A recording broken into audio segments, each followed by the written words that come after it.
guys, so I'm making this video because today's my 4th day of having given up Adderall, and I couldn't have done it if I hadn't given up sugar first. Anyway, I just wanted to go over that. For anybody who's trying to give up stimulant drugs like Adderall or whatever, I'm convinced that, wow, I'm sorry about the light. I thought it was better than this. It got worse when I turned this thing on.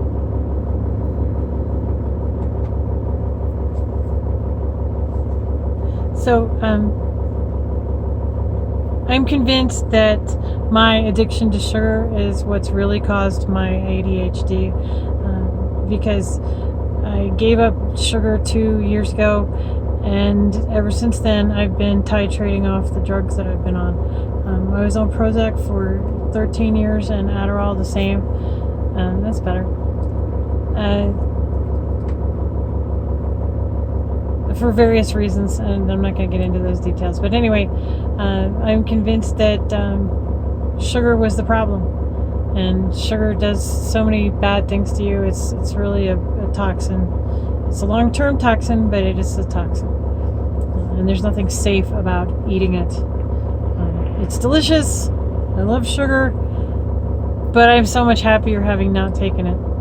And I mean taking it, because it is a drug. But anyway, Adderall, today's my 4th day. The first day I didn't really notice much of a difference. Second day I was really, really tired. And the third day, yesterday, I was pretty angry and sad and all over the place and tired and ugly inside. And so today's day 4, and I don't know what's happened. I guess I slept a little better last night. And I'm really excited because I think day 3 is hump day when you're giving up a drug. And if anybody really wants to give something up, they can do it. And I'm here to encourage people, and I hope I inspire. I am well aware that a stimulant drug like Adderall will stimulate dopamine.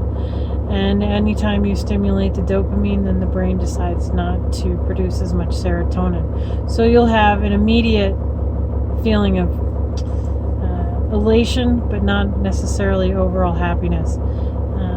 I've also had PVCs, preventricular contractions, and the worst were yesterday, and I'm sure that contributes to fatigue as well.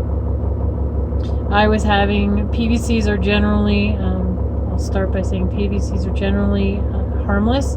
You have to check with your doctor if you have them, but it's actually an extra contraction of the ventricular atrium, and it actually feels and sounds like a skipped beat when you take your pulse. And it's not. It's actually an extra beat, and it just sets your heart a little bit off rhythm, and then it recovers. If you have PVCs that are caused by exercise or occur after exercise, then you might have a much different problem. Gotta learn how to talk. It might be a different problem, and you need to check with your doctor. If you have PVCs, you have to check with your doctor anyway, because I'm not one. If you have PVCs that are just happening during resting heart rate, then they're generally considered pretty harmless, but please educate yourself and talk to your doctor about them. Anyway, mine were and are of the harmless, supposedly harmless kind, but it's very upsetting to me because it means that my electrical system is off in my heart, and I don't want my heart to have to strain anymore. And without being told what to do by the Adderall, my heart was probably, well, literally having a problem finding its own rhythm. And so that's what it was doing yesterday, and I was having maybe 20 of them, 10, 20 of them per minute. That's kind of creepy. And today I'm having 1 or 2 per minute. And so literally my heart is finding its rhythm, and I'm really excited about that. And I am having happier thoughts today. I'm trusting the system, and I'm trusting my body, and hoping that with this, let's try that light again, with the cessation of the Adderall, my dopamine balance will find itself, and I will make less dopamine, and my dopamine receptors will calm down. I think they're already starting to do so, and I'll have more energy, and then my serotonin will be more abundant. So anyway, I'm excited. I'm very appreciative of Cole Robinson. I've been very good about drinking my snake juice because electrolyte balance, your potassium and your salt balances are extremely important when it comes to your heartbeat, for every single heartbeat. And so for now, I'm doing OMAD, 1 meal a day, and keeping up with my electrolytes so that my heart can function and heal itself. And then when I get a little more bold, I will go to dry fasting. I have done dry fasting before, and it's very effective. Right now I'm just trying to help my heart heal, and I know I'm being wimpy. Cole would tell me to just jump right into the dry fasting. I have had other heart complications that he doesn't know about. I've had a heart valve infection, and that was very, very dangerous.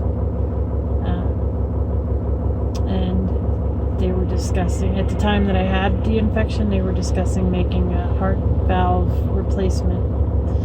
And I was so sick that I was inoperable. That's a long story. But anyway, I am in a good mood today. I have an overall feeling of well-being and happiness. I really don't like how my hair looks today, but whatever. I'm having happy thoughts. I've got a sense of humor. I'm patient on the road. I'm not angry and ugly on the inside, and this is a good thing. I'm really excited. I am almost, well, I am. I'm drug free, and this is a good thing. Happy day 4.